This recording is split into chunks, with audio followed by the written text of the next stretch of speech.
자, 이 시간의 주제는 마리 앙뚜아네트 할게요. 왜 이걸 제가 이제 하려고 했냐면, 저번에 이제 파리 올림픽에서 제일 인상적인 장면이 사실 그 앙뚜아네트의 그 퍼포먼스가 계속 이게 남아요. 그래서 여러 가지 곰곰이 좀 생각을 해봤어요. 그래서 그 마리 앙뚜아네트에 대한 그 전기문 중에 최고로 잘 쓴 전기문이 슈테반 쯔바이크의 책이에요. 그 예전에도 나왔는데 최근에 또 그 뭐 개정판으로 또 깨끗하게 잘 나왔어요. 나무 위키에도 이렇게 나와 있는데 그냥 저 쯔바이크의 책을 좀 읽으면 좋겠어요. 그래서 내가 이제 이 앙뚜아네트에 대해서 좀 이렇게 여러 이제 자료를 또 이제 이 쯔바이크의 책을 한 주간 또 읽으면서 대부분의 사람들은 뭐 마리 앙뚜아네트에 대해서 영화도 있어요. 영화도 좀 있긴 있는데 잘 모르잖아요. 솔직히 그냥 뭐 이렇다더라 저렇다더라 뭐 그 정도로 알지 실제로 앙뚜아네트가 어떤 삶을 살았는지는 잘 모르잖아요.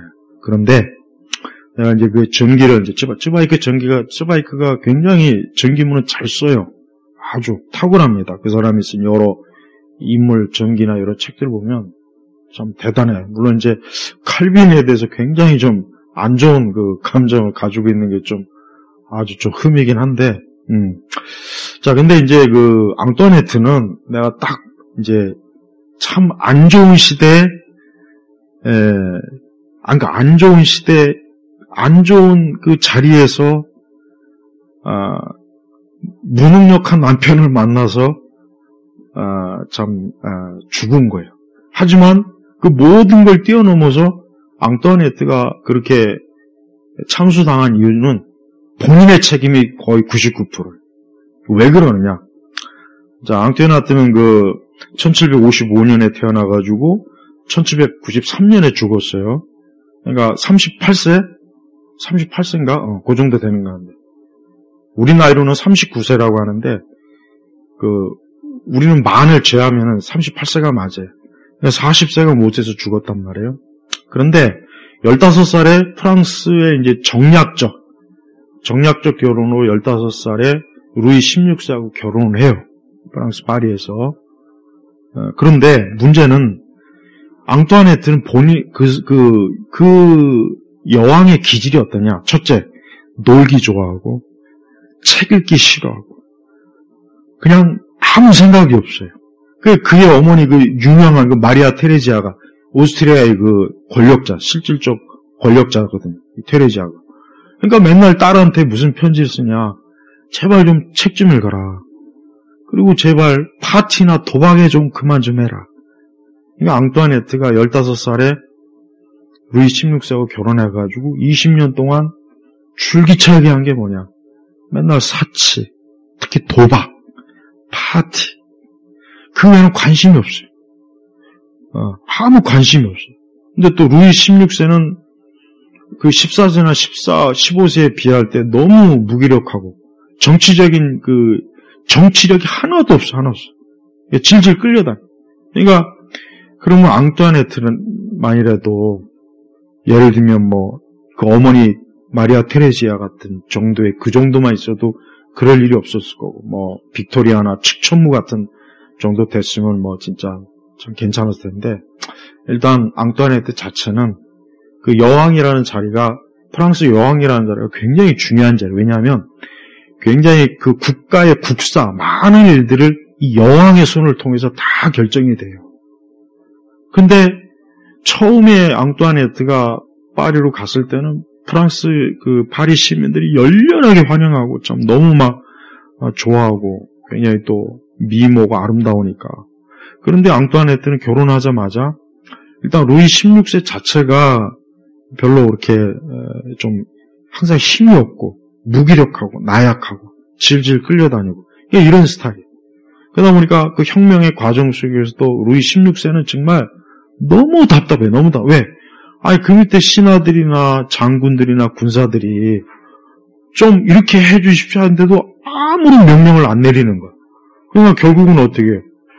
그 프랑스 혁명 당시에 3부회 중에 이제 제3계급이 결국은 그냥 완전히 다 제1계급, 제2계급을 그냥 싹 막 단두대에다 막 다 보내고 막 그 와중에서도 루이 16세는 질질 끌려다니는 거예요. 그리고 이제 앙뚜아네트 자체가 결혼 초에는 그렇게 환영을 받았는데 프랑스 국민들의 그 기대감을 저버리는 거예요. 저 여왕이면은 좀 가난한 자들도 돌보고 좀 이 국가의 일도 왕이 자기 남편이 무능력하면은 여왕이라도 똑똑하게 많은 국사일을 처리해서 신하들에게 이런저런 국가일. 근데 전혀 그런 거 안 하고 맨날 파티, 특히 도박에 많이 빠져, 도박. 그 다음에 옷이 300벌이나 돼. 1년에 옷만 300벌. 수많은 시종들한테 막 참. 그러니까 프랑스 국민들이 볼 때 여왕은 기생충인 거야, 기생충. 더군다나 프랑스 사람이 아니잖아. 오스트리아 사람이에요. 당시에 그 시대의 제 배경은 프랑스, 독일, 그러니까 프랑스, 오스트리아, 그다음에 신성 로마 제국 등 막 유럽이라는 나라가 막 복잡한 정치적, 군사적 관계에 있어요. 또 더군다나 계몽주의 시대란 말이에요. 그러니까 그런 시대의 여왕이 좀 처신을 잘했어야 되는데 결혼하자마자 얼마 안 있다가 맨날 파티, 도박. 그러니까 그 어머니 마리아 테레지아가 편지로 제발 책 좀 읽어라. 사치 부리지 말아라.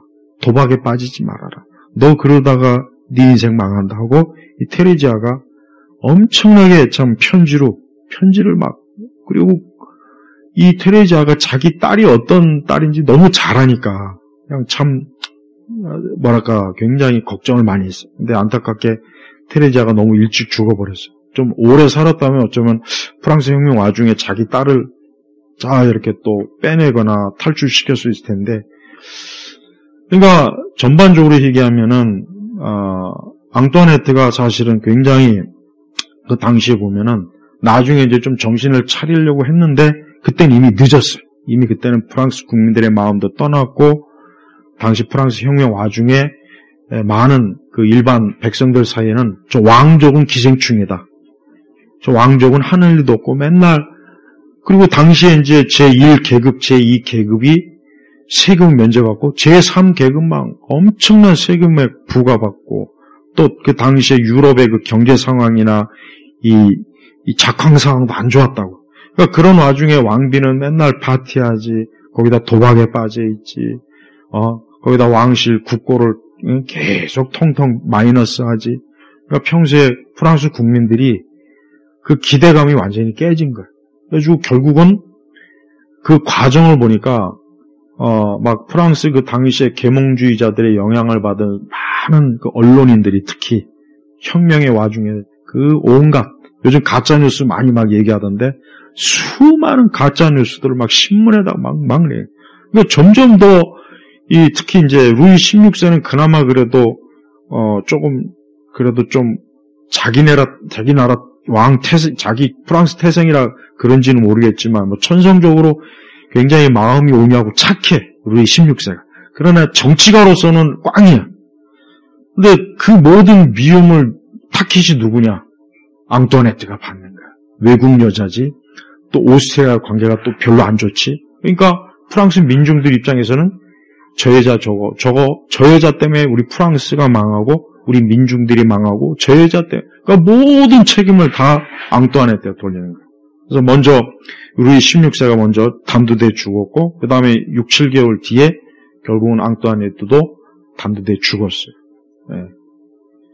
그래서 내가 이제 이 쯔바이크의 평전을 읽으면서 무슨 생각이 드냐. 앙뚜아네트가 좀 지혜롭게 그 좋은 권력을 가지고 그 당시 어려운 민중들을 찾아다니고 가난한 자들을 찾아다니고 그들을 위해서 했더라면 아무리 프랑스 혁명 와중이라도 그런 여왕을 감히 민중들이 끌어다 목을 칠까요? 절대 안 그랬을 거라고요. 그런데 이 여왕은 어때요? 맨날 20년 동안 파티, 도박, 맨날 사치하는 거. 그러니까 그런 거로만 살았으니 백성들이 생각할 때 저 외국 여자가 아주 우리 프랑스를 말아먹으려고 하는구나. 심지어 자기 남편 루이 16세까지도 망치는구나, 이런 인식을 주는 거예요. 가뜩이나 프랑스 혁명 때 민중들이 막, 그때도 이제 왜 근본적 혁명이 일어나는 원인이 뭐냐면 결국 빵이에요, 빵. 그러니까 모든 혁명의 가장 밑바탕은 먹는 거예요, 먹는 거. 그래서 먹는 걸 절대 무시하면 안 돼요. 먹는 걸 천대시하는 사람도 있는데 그 사람은 한 3일 일주일 굶겨봐요. 도둑질 안 할 사람이 없어요. 그러니까 그것 때문에 막 민중들이 힘들어하는데 여전히 세금은 제1계급, 제2계급은 안 하지 제3계급만 그냥 쥐어짜는 거예요. 그 와중에 저 왕실은 맨날 돈 들어가는 일, 그 다음에 빚 엄청 지고 그 여왕이 막 그렇게 막 하니까 당연히 민중들 생각이 어떻게 해요. 루이 16세도 단호하게 뭐 끌어내 죽였지만 특히 앙뚜아네트가 상당히 표적이 돼갖고 결국은 그 재판에 의해서 사형 선고받고 단두대에서 죽은 거예요. 그래서 우리가 그래요. 우리가 인생을 살 때 좀 많이 가진 사람들은 많이 가지거나 많은 권력을 가진 사람들은 그거 영원한 것도 아니고 나중에 그게 혹 자기에게 해가 될 수도 있어요. 그러니까 그런 자기가 뭔가 많은 걸 가졌다 했을 때 사실 이게 베푸는 건 굉장히 그건 좋은 거예요. 잘하는 거예요. 그래서 우리는 하나님 말씀대로라면은 우리는 서로 나눠주고 서로 동정해주고 이해하고 불쌍히 여기고 이게 기독교인의 심성이에요. 근데 이 앙뚜아네트는 그냥 어린 시절부터 왕실에서 자라서 그냥 철없이 그냥 먹고 마시고 놀고 여왕이 돼서도 여왕이 뭐 하는지도 모르고 마냥 그렇게 철없이 했으니까 왕은 또 왕대로 전혀 정치적인 감각이 전혀 뒤떨어진 사람이고 그러니까 왜 프랑스 왕실이 왜 대가 왜 끊겼겠어요? 결국은 왕족들이 왕족대로 처신을 못하는 거예요. 반면에 영국도 그 당시에 그 프랑스 왕실이 그럴 때 영국도 상당히 혁명의 그 분위기가 굉장히 고조됐어요. 근데 영국은 어떻게 했냐? 영국의 왕족들이 자신들의 권력을 내놓았어요. 그러니까 거기서부터 이제 우리는 그냥 왕족으로서의 자리만 잡고 우리는 통치하지 않겠다. 가지고 타협을 했잖아요. 정치적 타협을 했다고. 그래서 영국 왕실은 지금까지도 유지하는 거예요. 반면에 프랑스 왕족은 그게 전혀 없었어요. 그 루이 16세 자체도 어떤 문제가 생겼으면 빨리 자기의 권한을 활용하고 또 군대도 활용할 줄 알고 뭔가 그런 게 있어요. 전혀 그런 거 안 하고 뭐든지 다 사사건건 질질 끌려다니까 그러니까 신하들 볼 때도 더 이상 왕에게는 어떤 기대할 게 없다라는 거예요.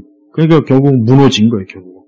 그러니까 그나마 그래도 당시에 왕과 왕비에게 그래도 우호적인 사람들이 많았었는데 두 사람 너무 다 분위기 파악 못하고 그 당시 계몽주의, 그 당시 세상이 어떻게 돌아가는지도 모르고 그렇게 하다가 처신하다가 어떻게 해요?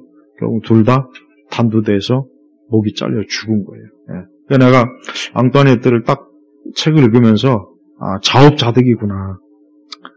그러니까 평소에 좀 잘했으면 평소에 여왕이라고 해가지고 왕궁에 처박혀만 있지 말고 파리의 그 가난한 데도 좀 돌아보고 가난한 사람들에게 빵도 나눠주고 옷도 나눠주고 저 여왕이 좀 그런 걸 했더라면 절대 여왕에게 손 그렇게 안 대죠. 근데 수십 년 동안 프랑스 시민들이 특히 파리 시민들이 자기들의 그 굶주림, 배고픔, 과도한 세금 이 모든 게 저 여왕 때문이다. 저 여왕이 사치 부리고 도박하고 저 여왕이 저렇게 호화롭게 쓰는 게 결국은 우리의 세금으로 한다라는 이 그 생각이 들어가니까 그냥 여왕을 그냥 가차없이 그 다음에 뭐 루이 16세도 그래서 더 이상 이제 프랑스는 더 이상 왕의 권한이나 지위를 이제는 유지하면 안 된다. 이거 없애버려야 된다. 이런 것들이 있기 때문에 우리 노동자들, 우리 시민들이 힘들고 어렵게 산다. 이런 생각을 많이 비친 거예요. 사실 프랑스 혁명도 보면은 뭐 나중에서야 뭐 프랑스 혁명의 정신이고 평등이고 박애고 그건 다 나중에 그냥 멋있는 말로 혁명을 미화한 거고 당시에 프랑스 혁명은 보면은 다른 프랑스 혁명에 관한 이제 많은 연구들이 나오잖아요. 사실 혁명이라고 하는 것 자체가 뭐 뚜렷한 목적도 계획도 없어요. 그냥 어벙어벙 몇몇 시민들이 서로 여기저기 몰려다니면서 이렇게 하다가 사실 된 거예요. 그러니까 그 당시에 그 귀족들이나 성직자들도 이 혁명이라는 게 뭔지도 몰랐고 이게 뭐 그냥 이렇게 하다 보면 말겠지라는 그냥 아니라는 생각을 하다가 점점 어때요? 제3계급이 어때요? 서서히 권력에 대한 걸 눈을 뜨니까 이참에 우리가 권력을 틀어지자. 그러다 그런 과중에 이제 이 공포 정치가 시작되면서 이 혁명이 굉장히 과격화가 된 거예요. 물론 이제 그것 때문에 나중에 결국 나폴레옹도 나오긴 했지만, 나폴레옹이 나중에 이제 무슨 회고를 하냐면 자기가 볼 때 아니 저런 어중이 떠중이 민중들을 왜 저렇게 왕이 통제를 못하냐. 나 같으면 대포 한두 방이면 그냥 한순간에 저 민중들 그냥 다 처리할 텐데. 그러니까 그 당시 젊은 그 나폴레옹이 볼 때도 루이 16세가 너무 무능력한 거예요. 너무 무능력하고 뭐 여왕은 여왕대로 뭐 나중에 좀 이제서야 좀 정신을 차렸다 싶었지만 너무 늦었어요. 그래서 여왕 자체가 결국은 철저하게 처음부터 끝까지 여왕으로서의 처신과 올바른 처신과 행동을 하지 않아서 결국은 혁명의 희생물이 된 거예요. 그리고 모든 그 당시에 그 모든 그 프랑스 국민 시민들의 모든 그 불평등, 또 세금 압박, 뭐 굶주림, 이 모든 것에 대한 책임이 전부 다 앙뚜아네한테 다 가버렸어요. 그게 결국 그렇게 된 거예요. 그렇지만서도 어쨌든 앙뚜아네트가 좀 불쌍해 한편. 만약에 그보다 100년 전에 앙뚜아네트가 태어났으면은 그렇게 되지는 않았겠죠. 왜냐하면 또 그 당시 시기가 계몽주의가 이제 막 불길처럼 막 뭐 볼테르라든가 막 엄청나게 막 이제 불길이 막 크던 시기이기 때문에 일반 민중들이 자각을 하는 거예요. 왜 우리가 왜 귀족하고 우리가 왜 저 왕족들, 왜 저 카톨릭 성직자들에게 왜 우리가 이렇게 피땀 흘려서 저들에게 세금으로 저들을 부유하게 만드냐. 우리는 빵 한 조각 먹기도 힘든데. 그러니까 그런 자각이 생기는 거야. 그러니까 볼테르 같은 사람이 이제 그런 혁명의 지적 깃받침을 많이 줬죠. 그게 결국은 어때요? 그 시기에 맞물려 버렸어요. 그러니까 내가 볼 때는 앙뚜아네트는 시대도 잘못하고 났어. 그 훨씬 이전 시대에 막 태어났다든가 아니면 그 이후에 더 태어났다면 그렇게까지는 안 됐을 텐데 그러니까 왕족으로서 절대 권력의 왕족으로서 가장 안 좋은 시대, 또 본인이 가장 안 좋게 처신하고 그 다음에 또 어때요? 그 당시 유럽이나 프랑스의 어떤 경제 상황이 흉년 등 너무 안 좋은 이 모든 것들이 다 합쳐져 갖고 결국은 프랑스 혁명이 일어났고 그로 인해서 프랑스 왕족들이 다 그렇게 된 거예요. 그래서 그 당시에 이제 공포 정치로 인해서 엄청나게 많이 죽었는데 한 가지 또 아이러니한 거는 앙뚜아네트에게 사형 선고를 했던 모든 재판관들도 나중에 다 똑같이 단두대 본인들도 다 죽었어요. 그러니까 프랑스 혁명의 주역들은 거의 대부분 다 본인들도 단두대에 처형을 당하는 그런 꼴을 맞이했단 말이에요. 그러니까 프랑스 혁명은 뭐 인류사의 무슨 뭐 자유와 평등 그거는 지들이 한 말이고 내가 볼 때는 그냥 어중이 떠중이들이 어버버 하다가 그냥 그렇게 된 거예요, 사실은. 물론 나는 이 모든 배후에 하나님의 섭리의 손길이 당연히 있었고, 그렇게 봐야죠. 당연한 거예요. 그리고 프랑스라는 나라가 개신교의 나라가 아니라 어때요? 가톨릭이잖아요. 가톨릭, 절대, 교황의 그 절대 권력. 프랑스 왕도 절대 권력. 반면에 영국은 어때요? 요한 웨슬레부터 해서 히필드로 해가지고 어쨌든 국교도 비국교도들이 어때요? 하나님 중심적 뭔가 나름대로 그런 게 있었단 말이에요. 그러니까 그런 게 굉장히 완충작용을 많이 했어요. 그래서 프랑스처럼 급진적인 혁명으로는 가지 않았던 거예요. 그리고 영국의 왕실은 굉장히 처신을 잘했어요. 우리도 까딱 잘못하면 저런 꼴 당할 수 있으니까 우리도 이제는 더 이상 왕족의 절대 권력을 주장하지 말고 군림은 하지만 통치하지 않는 방식으로 서서히 자신들의 권력을 내놓은 거예요. 그래서 영국의 왕실은 유지가 된 거예요. 만약에 영국 왕실도 루이 16세나 앙뚜아네트처럼 정신 못 차리는 왕족들이 있었다면 조교도 이미 벌써 끝났을 거라고요. 예. 다행히도 어쨌든 영국은 왕족들은 그래도 훨씬 프랑스의 왕족들이나 귀족들, 성직자보다 영국은 훨씬 나았습니다. 나는 그게 왜 그러냐? 그게 우리 개신교 정신 때문이라고 생각해요. 그러니까 우리가 이렇게 참 어떤 절대 권력이라든지 뭐 왕족이든 누구든 간에 하나님을 전적으로 경외했을 때 거기서 나오는 모든 좋은 것들이 결국은 자신들의 삶이나 국가 사회, 시민 사회에 큰 도움이 된다고 생각해요. 근데 그런 것들이 없었어요. 특히 루이 14세, 15세부터 막 계속 절대 권력, 국민은 쥐어짜고 1계급, 2계급은 계속해서 막 권력은 높아지는데 3계급은 그냥 맨날 밑바닥.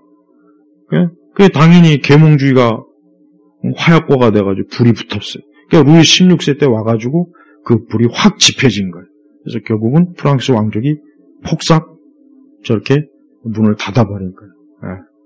그래서 하여튼 나는 그러면서 내가 조선이란 나라가 왜 그렇게 양반과 중인 천민을 철저하게 갈라놨는지 이해가 돼. 왜냐? 만약에 안 그랬으면은 내가 볼 땐 조선 왕조도 이미 벌써 끝났을 것 같아. 우리 민족이 어떤 민족이요? 조금만 완장 쳐주면은 그냥 다 죽이잖아. 죽창질로 그냥. 우리 민족이 조금만 민중들에게 권력이 주어지면은 그게 좋은 쪽으로, 좋은 지도자가 만나서 좋은 쪽으로 가면 좋은데 나쁜 쪽으로 가서 나쁘게 되면 어떻게 될까요? 박근혜 대통령 같은 그런 꼴이 나는 거겠죠. 아니면 저 김일성이나 저 북조선 같은 저런 아주 그냥 사악한 공산주의, 사회주의, 김씨 왕조가 되는 거란 말이에요. 그래서 나는 이 프랑스의 앙뚜아네트의 삶을 보면서 우리가 참 인생이라는 게 우리가 항상 내가 지혜롭게, 현명하게 그 다음에 우리가 할 수만 있으면 내게 만약에 풍족한 게 있으면 남에게 베풀고 혜택을 주고 약한 자들을 좀 끌어주고 그런 게 필요한 거예요. 앙뚜아네트가 개인적으로 그랬으면 적어도 앙뚜아네트 개인적인 이런 불행한 그런 일은 없었을 거라는 그런 결론을 내려요.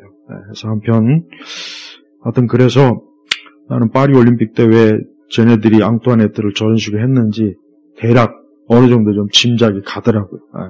그 의도가 뭔지. 자, 마치겠습니다. 하나님 아버지 감사합니다. 항상 우리가 하나님 말씀대로 우리는 하나님을 사랑하고 내 이웃을 내 몸과 같이 사랑하는 그런 참 율법의 완성, 또 하나님의 말씀의 그 완성을 우리가 살펴보면서 우리 자신도 부족하지만 우리 나름대로 인생을 하나님 사랑과 이웃 사랑할 수 있는 그런 마음으로, 믿음으로 또한 살게 하시옵소서. 감사드리며 우리 주 예수 그리스도의 이름으로 기도 올렸습니다. 아멘.